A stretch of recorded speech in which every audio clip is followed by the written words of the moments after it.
fuzzy little plant. I'm gonna introduce you real quick. Show you. See how hairy but soft and fuzzy, like a lamb's ear. They're really nice to have in the garden just for that.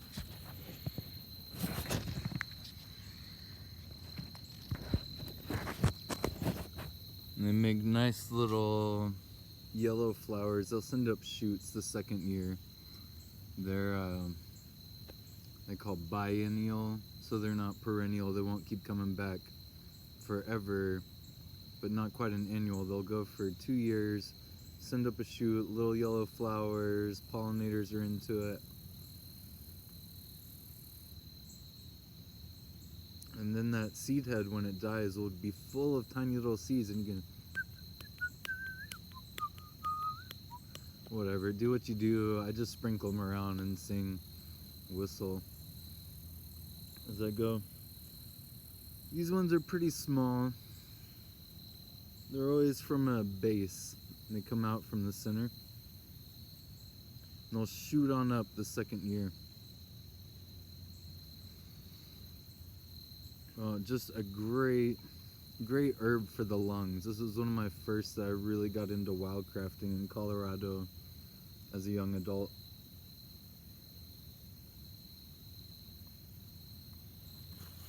Because as an adult, I have been a smoker, and mullein really likes to clean your lungs out. It likes to help you breathe, all that fuzzy stuff on the mullein. It's kind of like the hairs, you know, on the inside of your lungs. The cilia, is that right? Whatever. So it's an expectorant. It's gonna help loosen stuff up, open up your lungs, and get stuff out. That's really nice and help you breathe. But then, you know, you can make it as a tea. You can also smoke it, which helps. And sometimes people don't believe you till you've been harvesting potatoes from under hay all day and you can't breathe, and you take a chance, and it really loosens stuff up. Really cool. But then, so a lot of us like to blend it with tobacco for tobacco smokers. It's not the way to go.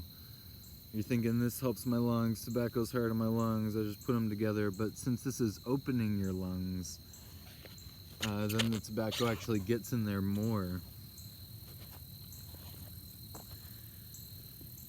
Which is the same with cannabis. When we're smoking spliffs, cannabis really opens up the lungs, and you get that cough, you get stuff out. It's an expectorant.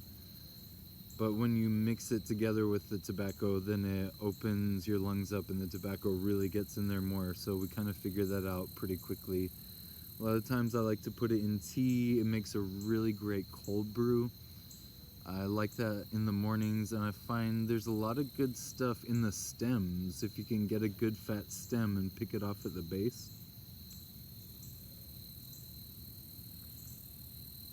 Really get those oils. It's a really mellow taste. Goes really nice with mint if you pick them in the morning.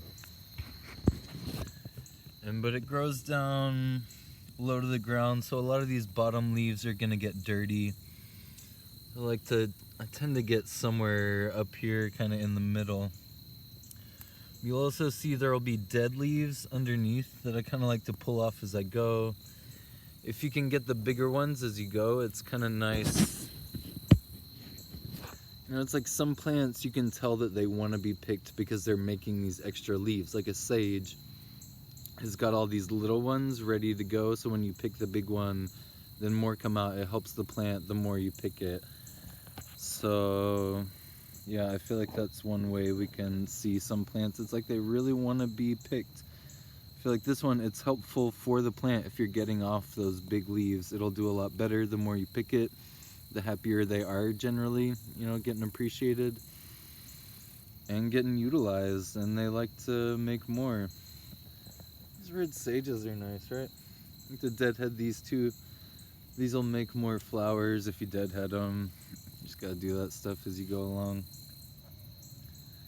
And so mullein, yeah, lungs is mostly what it's used for. It's got some other stuff, but pretty rockin'. Yeah, I really appreciate this plant. I haven't been using it enough. I keep thinking about it and haven't been. It's easy to dry out and take with, but it is really nice fresh as a cold brew tea.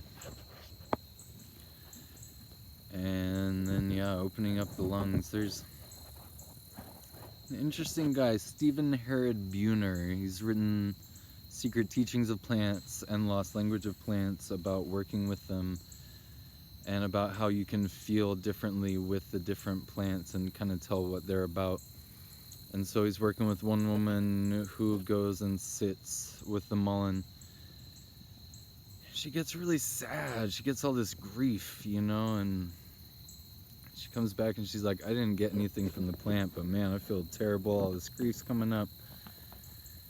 And he's saying, yeah, that's the thing. That's the communication you're getting. That's the effect of being around it.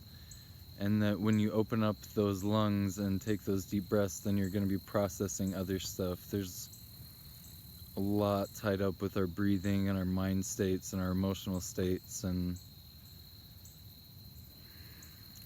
even if we don't get it, we get it.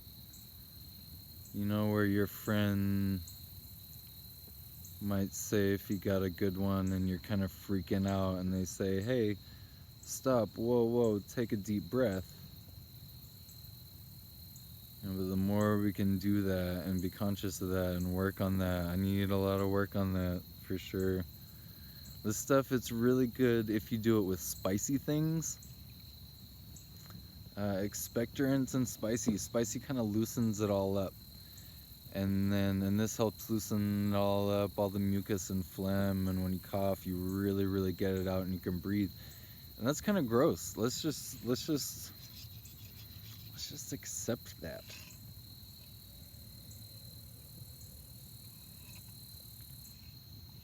And Bailey didn't want to spit. She was sick, couldn't breathe, didn't want to spit. Man, she would say it was gross. People had taught her it was gross. I think that's gross to carry around all that funky, sick mucus inside of you. It's gross for a second to spit, but get it out. You know, you're gonna try to kiss me with a throat full of gross mucus? Spit it out. And, you know, your body's trying to get it out. Just let it get it out. It took her a minute and she got it and appreciated that and said how much better she felt quicker because she could actually just accept that and get that stuff out. No one had given her that permission. I'm giving you permission when your body is trying to kick stuff out of your throat. Go ahead and just spit that on out. Some more gross to keep it in. Better out than in. Ogre advice. Mullein. Fuzzy, wonderful plant. They love to be by the rivers. They love to be by the wayside. You'll find them by ditches all over the place. They do great out here. Best one was the first one, and I found it was this tiny little thing in a parking lot with one good leaf and one eaten off. Pulled it out, bare root, brought it back. It was the biggest, fattest. Maybe I'll get that picture on here. Happy mullein, and all these, we got them all over. They all came from one tiny little plant in a parking lot. So not a deep root system, pretty easy to transplant, but when they make seeds, the seeds are just so abundant. And there I go, 5 minutes of fame-ish. We'll get there. This is a cool plant, I dig it.